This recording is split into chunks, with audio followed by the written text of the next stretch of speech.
Hey everyone, and welcome to this explainer. Today, we're taking a dramatic look at a very specific, incredibly volatile window of history, 1931 to 1934.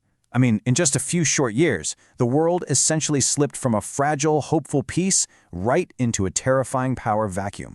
We're going to examine exactly how the global economic collapse shattered international cooperation and how that very collapse created the absolute perfect breeding ground for dictatorial power and extreme militarism to thrive. Okay, let's dive right into this autopsy of an era. We'll be looking at four things today. First, a world in crisis. Second, the first blows to peace. Third, Hitler seizes control. And finally, the march toward war. Section 1. A world in crisis. The Great Depression as a catalyst. Picture it. It's 1931, and the world's leading powers are absolutely reeling. The Great Depression isn't just your standard economic downturn, it's a global catastrophe. International trade has suddenly and violently collapsed by 2/3. This financial devastation is throwing both the old established empires and young, fragile democracies into a desperate fight for survival. And to truly understand the political shifts of this era, you really have to grasp the human desperation. Just look at this number, 40%. That was the peak unemployment rate looming over Germany. Literally 4 out of 10 people out of work. No nation was hit harder than Germany, mainly because their fragile democratic republic relied so heavily on U.S. loans, which just abruptly vanished. Banks collapsed, businesses folded, and when 40% of a workforce is left with absolutely nothing, the political center simply cannot hold.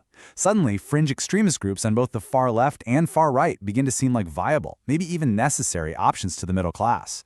Now, what's really fascinating here is the stark contrast in global psychology. On one side, you've got established powers like Great Britain and France. They're ruling the world's largest empires, and they are desperately trying to cling to the status quo. But on the other side, you have younger nations. Germany unified in 1871, Italy in 1861, and Japan was reinvented in 1868. These younger states feel totally humiliated and unjustly treated by the peace settlements of World War I.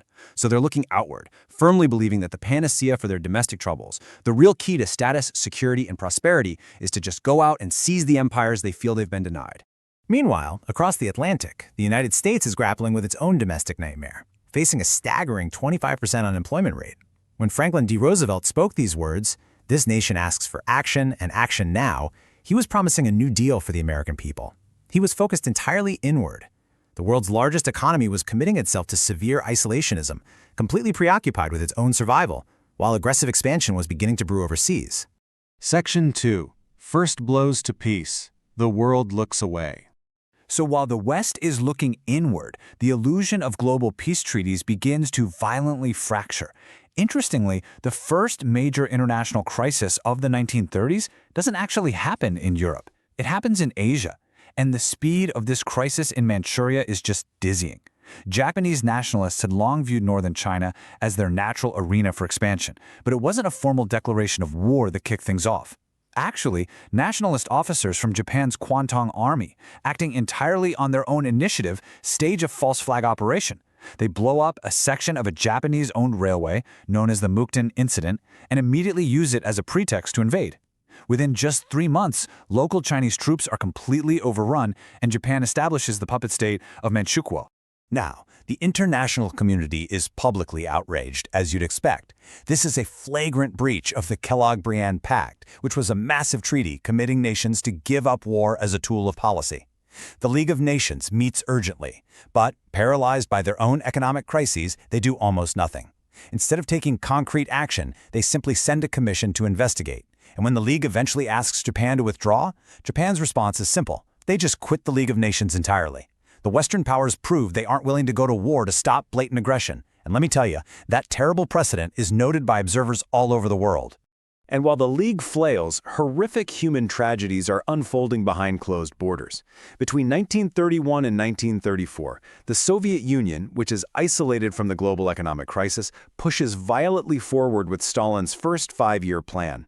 To fund a massive expansion of heavy industry, Stalin forces peasants into state-controlled farms. This policy of forced collectivization results in a catastrophic collapse of the harvest. We are talking about between 6 and 9 million people starving to death. Around half of these deaths occur in Ukraine, in a horrific manufactured famine that we now remember as the Holodomor. Aggression is also going completely unchecked down in North Africa.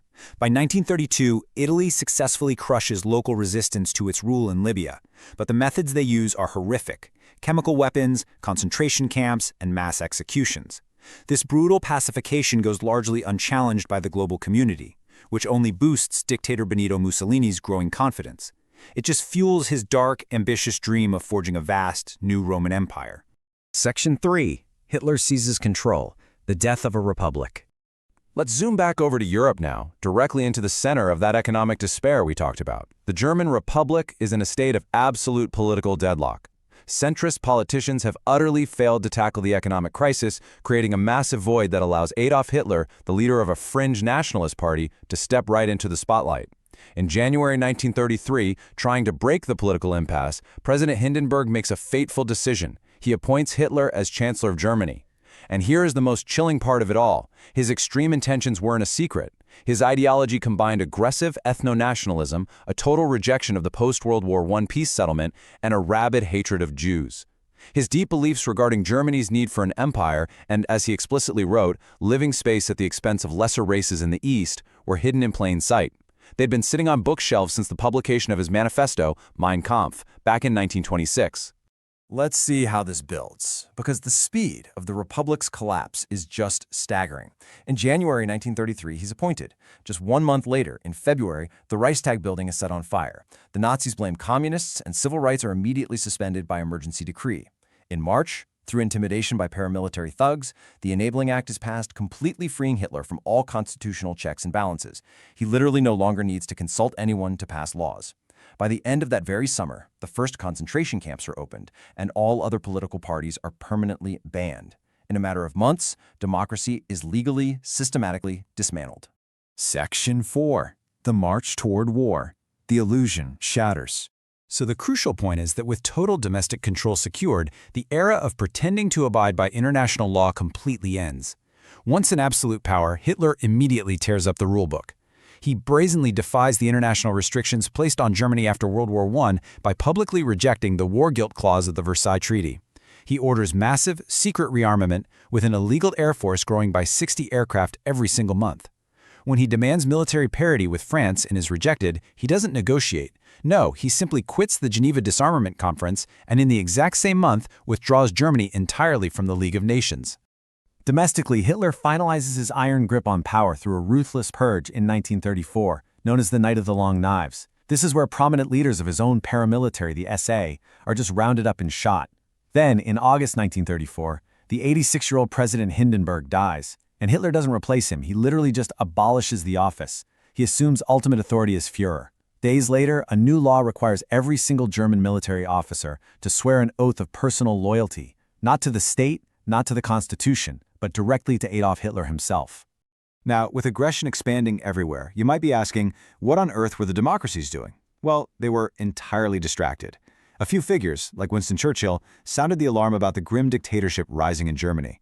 But the public mood in Britain was heavily dominated by pacifism and the lingering trauma of the trenches. Some even felt the Versailles Treaty had been way too harsh to begin with. France was in the midst of a full-blown political crisis, literally cycling through 10 governments in just 3 years and drastically slashing defense spending. And the USA, as we saw earlier, was wrestling with massive unemployment and strict isolationism.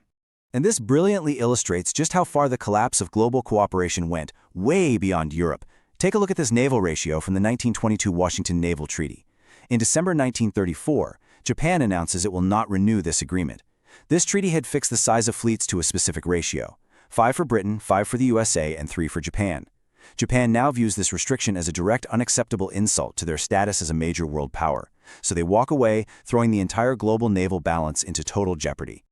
By late 1934, the illusion of disarmament is absolutely dead. British intelligence realizes the German army has already reached 300,000 men. That's 3 times the limit permitted by the Versailles Treaty, and Germany is actively planning even further mechanization. Panicked, tentative steps toward rearmament finally begin in the West, with Britain hastily committing to expand the Royal Air Force. But the head start granted to the militaristic powers over those last 3 years is just immense. So what does this all mean? We leave you with this haunting what-if anchor. Looking at these falling dominoes, from the invasion of Manchuria all the way to the death of the German Republic. If the distracted democracies of the world had stood together and acted decisively in 1931, could the deadliest conflict in human history have been prevented? It's a stark reminder of the devastating consequences of ignored warnings, economic desperation, and failed international cooperation. Thanks for joining us for this explainer, and keep questioning history.